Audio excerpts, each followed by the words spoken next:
বন্ধু বান্ধব তো চিরস্থায়ী না, জাস্ট একবার দায়িত্বটা কাঁধে আসুক, একবার বয়স বাড়ুক, তারপর বুঝতে পারবো যে আসলে এই বন্ধু বান্ধব চিরস্থায়ী না, এই বন্ধু কোথায় যাবে খুঁজেও পাইবা না।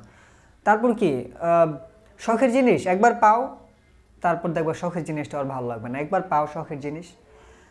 হ্যাঁ, আমি সাজ্জাদ ভালো না, আমি চায়ের দোকানে যাই না, তোদের সাথে আড্ডা দিতে ক্যারাম খেলতে যাই না।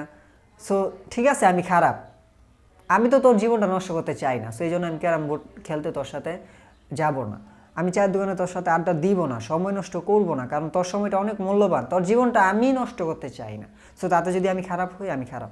তবে যেই বন্ধু তোর কল্পে তোর সাথে আড্ডা দিবে, তোর সাথে ক্যারাম খেলবে গিয়ে, মনে করবি ওই তোর লাইফটা নষ্ট করতে আসছে। হ্যাঁ, এখন ওই ওই তোর খুব ক্লোজ বন্ধু হবে, ভালো বন্ধু হবে, বাট একদিন বুঝতে পারবি যে যারা তোর সাথে আড্ডা দিয়ে তোর মূল্যবান সময় নষ্ট করছে, তারা আসলে তোর কত বড় ক্ষতি করছে। আর বর্তমানে আমি যদি খারাপ হই তোদের কাছে, হ্যাঁ আমি খারাপ, কিন্তু আমি তোদের মূল্যবান সময় নষ্ট করবো না। বাট আমার কাছে হেল্প চাই যে বন্ধু আমি এই গ্রামারটা সলভ করতে পারতেছি না, বন্ধু আমার লাইফে আমি প্ল্যান নিয়ে এগোতে পারতেছি না, সো আমার হেল্প কর, প্লিজ হেল্প মি। তারপর থেকে আমি হেল্প করি কিনা।